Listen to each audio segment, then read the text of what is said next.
नमस्कार, मैं शोभा अक्षर और मैं मुनी रमन। हम दोनों आप सभी का स्वागत करते हैं हमारे खास कार्यक्रम जिसका नाम है बोल्ड बॉलीवुड।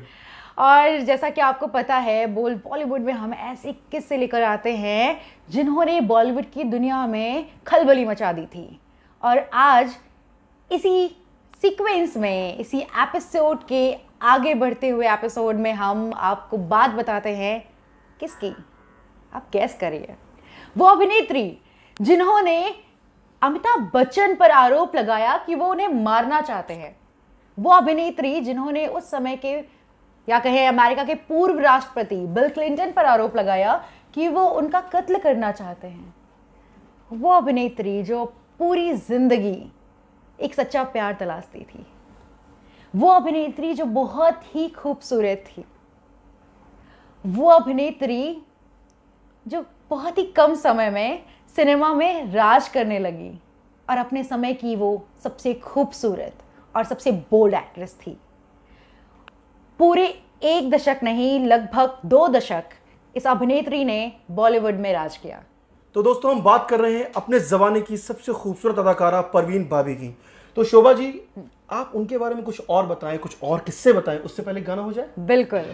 यम्मा यम्मा यम्मा यम्मा ये खूबसूरत समा, बस आज की रात है जिंदगी, कल हम कहाँ तुम कहाँ, अरे कब क्या हो किसको क्या खबर, आना चले झूम कर, अरे ये जिंदगी एक लंबा सफर, पल भर के सब हम सफर, एक रात के मेहमान सब यहाँ, कल हम कहाँ तुम कहाँ, एक रात के मेहमान सब यहाँ, कल हम कहाँ तुम कहाँ।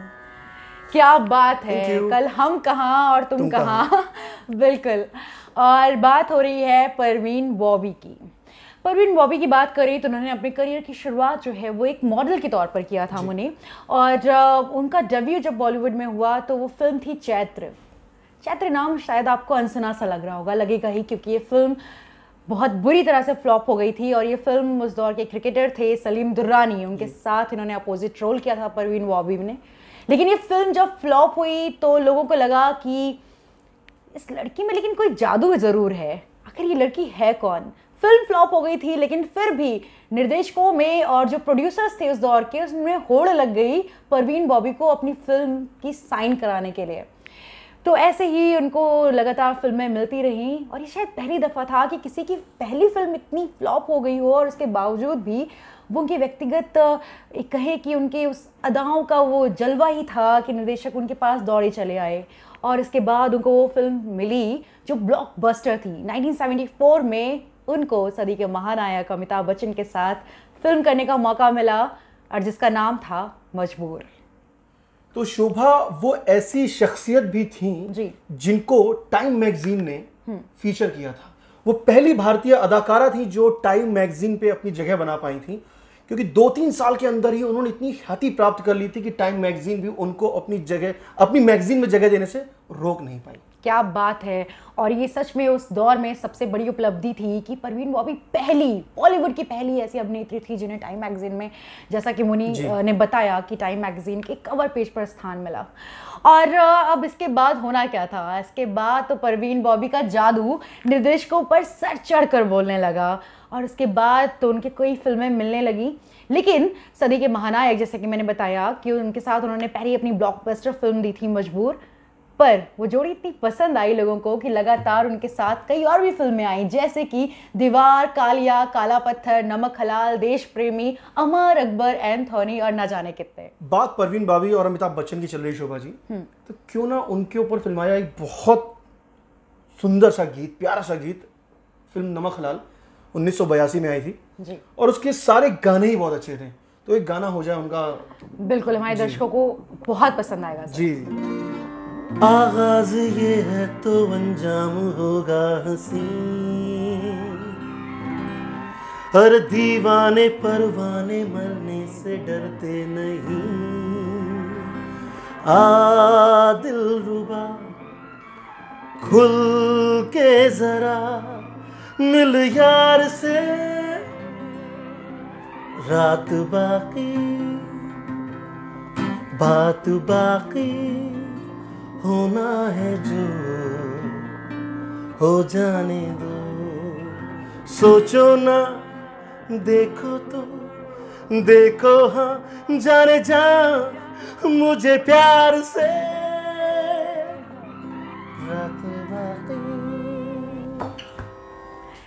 रात बाकी है और ये अभी कार्यक्रम भी बाकी है और परवीन बॉबी के कई किस्से भी बाकी हैं और मुनी ये मेरा one of the favourite song है और आपकी आवाज़ में ये सॉन्ग बहुत ही खूबसूरत लगा और आई होप हमारे दर्शकों को भी बहुत ही खूबसूरत लगा होगा तो हम बात कर रहे हैं परवीन बॉबी की, लेकिन उसके पहले मैं कुछ आपसे कहूँ उसके पहले मुनी आपसे कुछ कहना चाहते हैं। जी जी जी।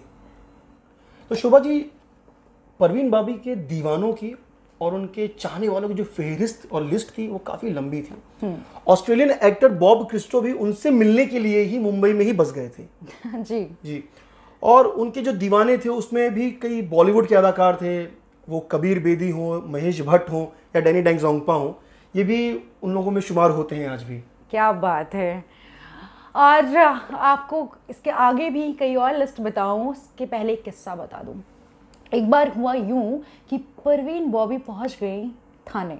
और वो किसी और चीज़ के लिए नहीं बल्कि संजय दत्त पर आरोप लगाने के लिए पहुंची और उनके खिलाफ एफआईआर दर्ज कराने के लिए पहुंची, जिसमें वो कह रही थी कि संजय दत्त उन्हें मारने की कोशिश कर रहे हैं और उनके पास सबूत है। ये सारी घटनाएं उनके साथ हो रही थी और लेकिन इसके पीछे कोई ये नहीं समझ पा रहा था कि परवीन बॉबी के साथ शायद कोई मानसिक बीमारी भी है। थानेदार सुनते लेकिन ऐसा कुछ होता नहीं। वो एक हस्ती थी तो उनको लोग तवज्जो तो दे रहे थे, लेकिन उनकी शिकायतों का लोग कुछ कर नहीं सकते थे। और उसी दौर में उन्होंने बिल क्लिंटन पर भी, जैसा मैंने शुरुआत में बताया, बिल क्लिंटन पर भी वो आरोप लगाने पहुंच गई थी पुलिस स्टेशन। लेकिन कौन क्या कर सकता था? लोग सुनते थे, उनको सांत्वना देते थे, उनको नसीहत देते थे कि मैम सब कुछ ठीक हो जाएगा, परेशान मत होइए, कोई आपको नहीं मारना चाहता। लेकिन वो मानती नहीं थी। एक शक जो है उनके दिमाग में हमेशा बैठा रहता था कि हर कोई उन्हें मारने की कोशिश कर रहा है। ये सारी दिमागी हलचल उनके साथ चल रही थी और इस बीच वो मिलती हैं कबीर बेदी से, जो आपने अभी नाम लिया। प्रतिमा बेदी जो कबीर बेदी की उस वक्त पत्नी थी और जिन्होंने किताब लिखी है टाइम पास, जिसका जिक्र हमने एक कार्यक्रम में, एक एपिसोड में भी किया है, बोल बॉलीवुड के। प्रतिमा बेदी ने अपनी इसी किताब में जिक्र किया है कि कबीर बेदी और परवीन बॉबी के रिश्ते बहुत अतरंग हो गए थे। लेकिन उन्हें डर था कि जिस तरह से परवीन बॉबी का रिएक्शन आता है, जिस तरह से परवीन बॉबी हरकतें करती थी, उन्हें डर था कि ऐसा ना हो कि वो कहीं ना कहीं कबीर बेदी को नुकसान पहुंचा दें। लेकिन ये सब होता उससे पहले कबीर बेदी ने ही परवीन बॉबी को छोड़ दिया। और उसके बाद कबीर बेदी ने जब उन्हें छोड़ा तो उसके बाद एक और इंसिडेंट हुआ, एक ऐसी घटना जिसके बाद परवीन बॉबी के बारे में जग जाहिर हो गया कि उनको सच में कोई मानसिक बीमारी है और लोग उनसे दूर जाने लगे। उसी किस्सों का एक जिक्र जो है आप सबके सामने चर्चा करेंगे मुनि रमन जी। तो ये किस्सा तब का है शोभा जी जब परवीन सुपरस्टार बन चुकी थी।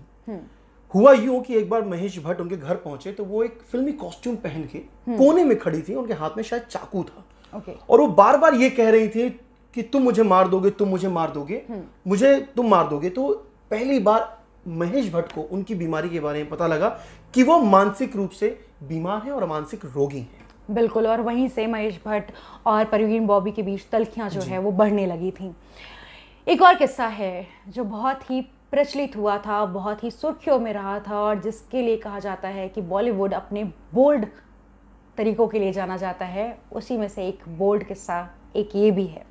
एक बार महेश भट्ट जो है और परवीन बॉबी अपने अतरंग पलों को जी रहे थे और जाहिर सी बात है उस वक्त वो किस अवस्था में होंगे आप समझ सकते हैं। लेकिन उस वक्त महेश भट्ट की जो पहली पत्नी लॉरेन ब्राइट थी, उनको लेकर दोनों में आपसी चर्चा हुई और वो चर्चा बहस तक पहुंच गई। बहस इतनी ज़्यादा बढ़ गई कि परवीन बॉबी गुस्से में आ गई और महेश भट्ट को भी लगा कि परवीन बॉबी ज़रूरत से ज़्यादा रिएक्ट कर रही हैं और वो कुछ ज़्यादा ही आक्रामक हो रही हैं। परवीन बॉबी उठ खड़ी हुई और महेश भट्ट भी। पर वो ऐसा पल था उस वक्त कि महेश भट्ट ने डिसीज़न ले लिया था कि अब बस इसके आगे मैं परवीन बॉबी के साथ अपना रिश्ता नहीं बढ़ा सकता।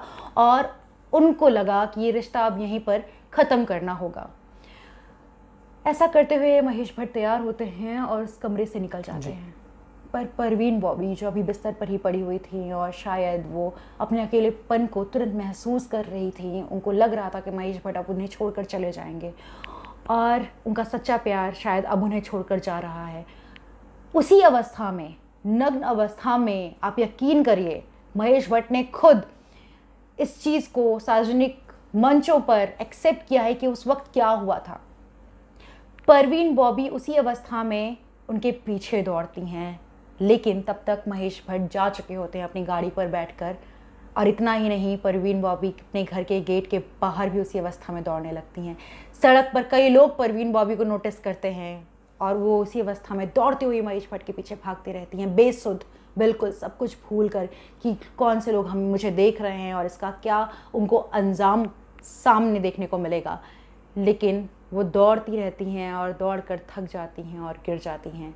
और उसके बाद महेश भट्ट कभी भी परवीन बॉबी के जीवन में वापस नहीं आते। तो मुनी 80 के दशक तक कुछ ठीक हो गया था और अब कोई भी उनके करीब नहीं जा रहा था, मतलब उनसे रिश्ता स्थापित नहीं कर रहा था, दूरी बना रहे थे वो लोग। क्योंकि महेश भट्ट के इंसिडेंट के बाद अब जग जाहिर हो गया था बॉलीवुड इंडस्ट्री में कि आखिर परवीन बॉबी को मानसिक बीमारी क्यों है और अब उनको इलाज की ज़रूरत है। 1983 में बिना किसी को बताए परवीन बॉबी बॉलीवुड इंडस्ट्री से गायब हो गई और मुंबई से भी। किसी को नहीं पता था कि परवीन बॉबी कहाँ गई हैं।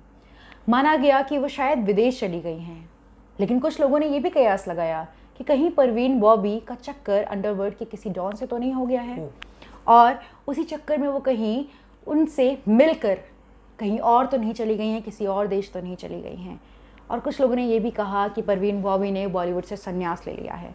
लेकिन जब तक ये सारे कयास लगाए जा रहे थे तब तक परवीन बॉबी ने कई फिल्मों की शूटिंग कंप्लीट कर ली थी और उनकी अनुपस्थिति में, क्योंकि वो किसी से संपर्क भी नहीं कर रही थी, उनके अनुपस्थिति में निर्देशक क्या करते, उनके अनुपस्थिति में उन्होंने कई फिल्में रिलीज़ की। और अब सबके सामने एक ही सवाल था कि आखिर परवीन बॉबी कहाँ गई हैं। बाद में पता चला कि परवीन अपने कुछ दोस्तों के साथ अध्यात्म की तलाश में न्यूयॉर्क चली गई हैं। जी। 1984 में के आसपास उनको एक न्यूयॉर्क या अमेरिका के एयरपोर्ट पे रोका भी गया, तो वहाँ पे उनका कुछ बर्ताव बदला सा था, लेकिन कोई भी पहचान पत्र या आईडी उनके पास ना होने की वजह से, ना दिखा पाने की वजह से परवीन बॉबी को कुछ समय मानसिक अस्पताल में मनोरोगियों के साथ भी बिताना पड़ा था। जी। और लेकिन इसके बाद 1989 में वो मुंबई वापस आ गई थी, लेकिन इस बार वो परवीन बॉबी नहीं थी जो मुंबई से गई थी। वो काफ़ी बदली सी थी और ऐसा माना भी गया कि उनको सिजोफ्रेनिया नामक एक बीमारी है। सिजोफ्रेनिया वही बीमारी जो प्रतिमा बेदी के बेटे को हो गई थी, वही बीमारी जिसमें सब कुछ इंसान भूलते जाता है और वही बीमारी जिसमें हमें अजीब अजीब तरह की परछाइयाँ दिखाने लगती हैं, इल्यूजन्स दिखाई देने पड़ते हैं और अजीब अजीब सी आवाज़ें आने लगती हैं। और परवीन बॉबी के साथ शायद यही हो रहा था। लेकिन परवीन बॉबी इससे पहले मुंबई में किसी फिल्म की शूटिंग से जुड़ती या फिल्म से जुड़ती, उससे पहले परवीन बॉबी के बारे में कहा जाने लगा कि अब वह बेहद अकेली हो गई थी और शायद अब सिजोफ्रेनिया का असर कुछ ज़्यादा ही पड़ गया था। और इस दौरान परवीन बॉबी बहुत ज़्यादा अकेली हो गई थी। उनके अपने लोग भी उनसे नाता छोड़ चुके थे। जब भी परवीन बॉबी से कहा जाता कि आपको ये बीमारी है, आपको सिर्फ इलाज की ज़रूरत है, परवीन बॉबी ने कभी स्वीकार नहीं किया और बल्कि वो बॉलीवुड के लोगों पर ही आरोप लगाती कि तुम लोग एक षड्यंत्र रच रहे हो मिलकर मुझे मारने की। ऐसा वो सोच रही थी अपने उस बीमारी के चक्कर में। और परवीन बॉबी शायद अब कुछ भी उम्मीद नहीं कर रही थी ज़िंदगी से और उनका अकेलापन उनको अंदर ही अंदर ख़त्म करते जा रहा था।